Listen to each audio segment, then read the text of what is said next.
tour sans Français au classement général. Est-ce que c'est problématique? Pourquoi on pose ça?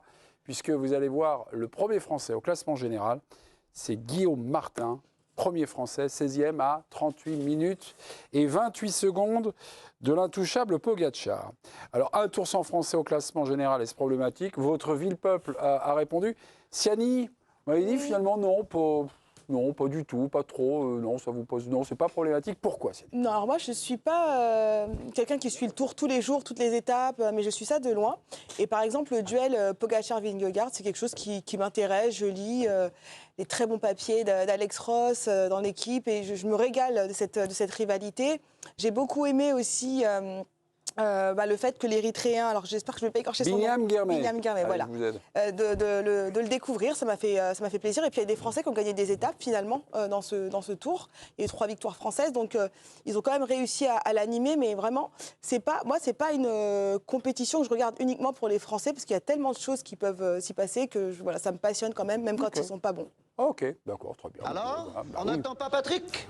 Patrick, on vous a pas entendu. Ah, Papa Pilari, le sprinter de l'équipe du soir. Bonsoir Patrick Chasset. Bonsoir. Chacun aura ses petits arguments, puis on va en faire. Vous, est-ce que ça vous semble problématique que le premier Français soit à près de 40 minutes, quoi, voilà. Ça me paraît réaliste, surtout. Ça me paraît réaliste parce que d'abord, eux-mêmes l'avaient annoncé. Ils avaient dit, pour la plupart, pour pas dire tous d'ailleurs, y compris celui qui est le meilleur Français, Guillaume Martin, que cette année, il n'allait pas chercher à faire le classement général. De toute façon, ces dernières années, lesquels étaient capables de le faire? Thibaut Pinot, il a pris sa retraite. David Gaudu, on en parlera. Bon, c'est plus le cas. Julien Alaphilippe, il est pas sur le Tour de France cette année. Donc vous voyez que c'est quand même un petit peu, c'est le discours du réalisme, quoi. Patrick, Fred, vous, les Français qui jouent le général au Tour de France, non, ça vous fait pas vibrer du tout. Pourquoi? Non, parce que moi, je me souviens de ce qu'avait dit un consultant absolument légendaire de Patrick à une époque. Qui ça? Lequel? Ils Laurent le sont Fignon. tous. Laurent? Ah oui. Ouais.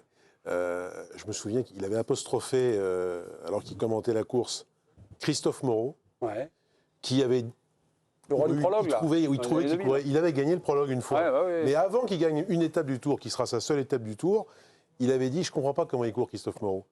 Et pendant l'étape, il avait apostrophé comme ça. Et à la fin de l'étape, Moreau dit « Moi, je vais essayer d'accrocher une place dans les 10 ».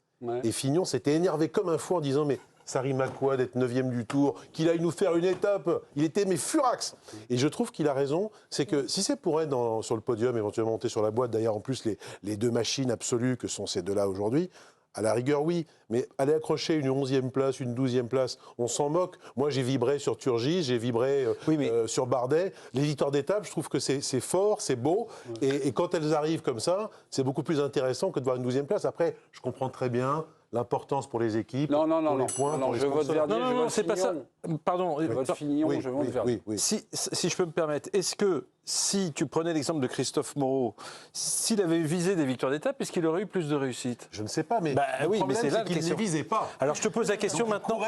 Je te pose la question sur Guillaume Martin. Si Guillaume Martin visait les victoires d'étape, est-ce qu'il en obtiendrait? Non. Il n'est pas explosif, Guillaume Martin. Il sait que c'est difficile d'aller chercher une victoire d'étape. C'est un cours régulier, terriblement endurant.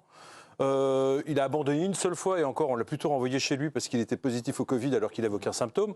Et d'ailleurs c'était peut-être son meilleur tour. Voilà, c'est ça. Et il ne s'agit pas du tout de critiquer la tactique de course. À 38 minutes 28. Alors il ne joue pas l'étape, il ne joue pas le général, Martin. Si, il joue le général. Ah, il joue le général. On parle de Guillaume Martin, il joue. Ouais, il dit au début, je ne vais pas forcément me fixer sur le général parce qu'il sait très bien, vu la forme qui était la sienne, etc., qu'il serait difficile pour lui de viser le top 10. Et d'ailleurs, il va plutôt viser un top 15 qu'un top 10, à vrai dire.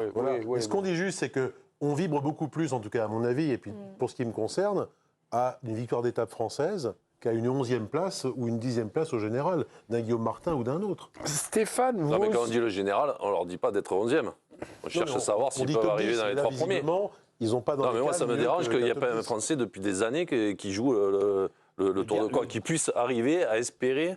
Non, c'est un peu gênant.